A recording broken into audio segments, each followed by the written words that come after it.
Hello everyone, Yuki here today with another video. And this time we're going to be talking about a new purchase that I just picked up.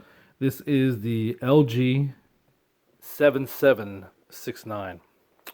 And I was kind of holding off on this TV. I was not looking to get another OLED panel, but unfortunately the 8K screens that I was looking at are just way out of my price range.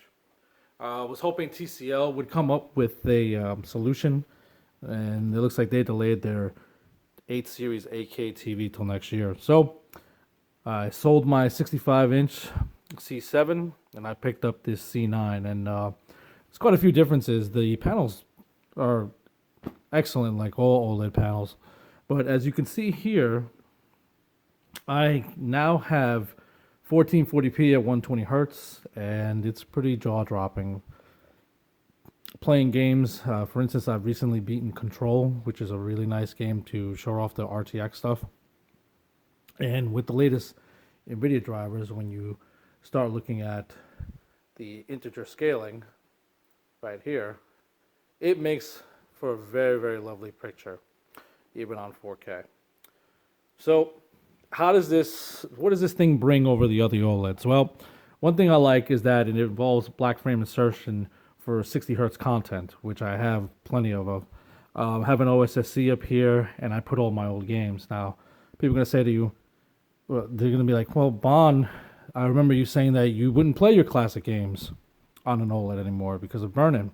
And that is true, but there is an option now with the C9 that looks like it'll take care of that, or at least mitigate it a bit. So you go down to all settings here, and I think it might be picture mode settings. Bear with me a moment. Why? No, it's not that. There it is. And what it has here is the logo luminance adjustment. Now, it says here adjust the luminance of static image. So basically games with a HUD or life bars or a high score, things of that nature, it looks like it does a pretty good job mitigating that.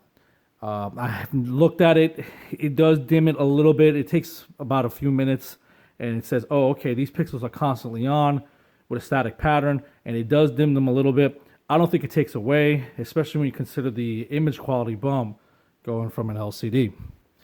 There's a couple other things that I've noticed with this panel that is really, really nice. The black frame insertion, as I mentioned, the logo adjustment, but shadow detail with ray tracing is phenomenal. Control, for instance, I can't really describe it until you actually see it in action, but I played it on a nice VA panel, and the ray tracing stuff with the lighting, it looks good, but it's nothing compared to, say, playing on a giant 77-inch OLED. I mean, this is just ridiculous. But I will say that LG really put out a nice product. The input delay is significantly lower than the C7 I had. I was looking at 22 to 23 millisecond at 60 hertz and 120 hertz content. I could do 1080p 120 hertz. On this TV, because it has quote-unquote HDMI 2.1, which there's not really many sources. I think the Xbox One X has a couple modes that use VR and whatnot. But until they start putting out sources or video cards or GPUs with HDMI 2.1, we'll have to wait and see if the OLED C9s actually are telling the truth. I don't think LG would lie about it, but it's going to be an issue when I bet the sources actually come out that will provide a 2.1 bandwidth test on these televisions that are out now, and then we'll wait and see, and I'm sure there'll be firmware updates and everything to make sure everything's compatible. One thing that's not compatible is my receiver down below, right there. That receiver has issues pulling a 1440p 120 hertz signal, so that's why you see I have a cable going from my PC directly to the TV, and I had to do it that way, and I am using a second audio source from the PC to provide audio. So that's the only downside to it. For those who don't have a receiver, it's not too bad of an issue. Some people were saying, oh, you could use EARC For some reason on the PC, I could not get it to work. I mean, maybe I'll dive into it a little later. But yeah, this TV is mammoth. It's great. It looks good. I've tried using the what's it called? The black frame insertion on 60 hertz content. I tried it the other day on Sega Saturn, and it came out pretty well. I know a few of them are going to say, well, what about the price? How much is this going to hit you on the wallet? Well, originally when they came out, they were looking at $69.95 MSRP USD. And I said, well, once they get to 5,000, that's when I'll really look at buying one. And get that off the ounce's nose. And what happened was a buddy of mine, he worked at a store, and he's like, hey, we still have that trade-in deal where you trade in a TV and you get $500 back. So the TV was like $5,500, plus they know me very well, so that with the trade-in and everything, came out to about $4,500.